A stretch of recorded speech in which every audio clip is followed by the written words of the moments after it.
हाय, hello, नमस्कार. मी मुक्ता तुमचे माझ्या चॅनलवर स्वागत करते. आज आपण करणार आहोत कैरी पन्हे. महाराष्ट्रात पन्हे हे केवळ एक ड्रिंक नसून ते गुढीपाडव्याशी जोडलेले आहे. नवीन वर्षाच्या सुरुवातीला आणि चैत्र महिन्यात कैरीचा हंगाम सुरू झाल्यावर घरोघरी पन्हे बनवण्याची परंपरा शतकानुशतके चालत आली आहे. कैरीच्या पन्ह्याचा उल्लेख प्राचीन भारतीय आयुर्वेदिक ग्रंथांमध्ये आढळतो.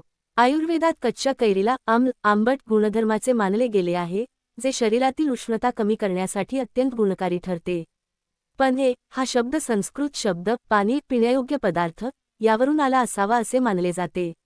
महाकवी कालिदास यांच्या साहित्यातही अशा प्रकारच्या शीतपेयांचे संदर्भ मिळतात. पूर्वीच्या काळी जेव्हा आधुनिक कोल्ड्रिंक्स नव्हती, उष्माघातापासून वाचण्यासाठी पन्हे हे मुख्य औषध मानले जायचे. गूळ आणि मिठाच्या वापरामुळे ते नैसर्गिक इलेक्ट्रोलाइट म्हणून काम करते.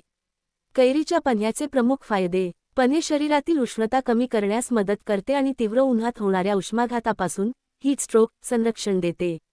डिहायड्रेशन रोखते. उन्हाळ्यात घामावाटे शरीरातील पाणी आणि मीठ इलेक्ट्रोलाइट्स कमी होते. पन्हे प्यायल्याने शरीरातील पाण्याची पातळी कायम राहते. पचनक्रिया सुधारते. कैरीमध्ये असलेले फायबर पचन सुलभ करते. यात जिरे आणि काळे मीठ घातल्याने गॅस, अपचन आणि पित्ताचा त्रास कमी होतो. रोगप्रतिकारशक्ती वाढवते. कैरीमध्ये व्हिटॅमिन सी भरपूर प्रमाणात असते, ज्यामुळे शरीराची रोगप्रतिकारशक्ती इम्युनिटी वाढण्यास मदत होते. ऊर्जेचा स्रोत. हे पेय प्यायल्याने थकवा दूर होतो आणि शरीराला त्वरित ऊर्जा मिळते. पन्ह्यामध्ये व्हिटॅमिन ए, बी1, बी2, लोह, आयर्न, मॅग्नेशियम आणि पोटॅशियम यांसारखी महत्त्वाची जीवनसत्त्वे व खनिजे असतात. लोहाची कमतरता भरून काढते. रक्ताल्पता अनिमिया असलेल्या लोकांसाठी कैरीचे सेवन फायदेशीर ठरू शकते कारण त्यात लोह असते.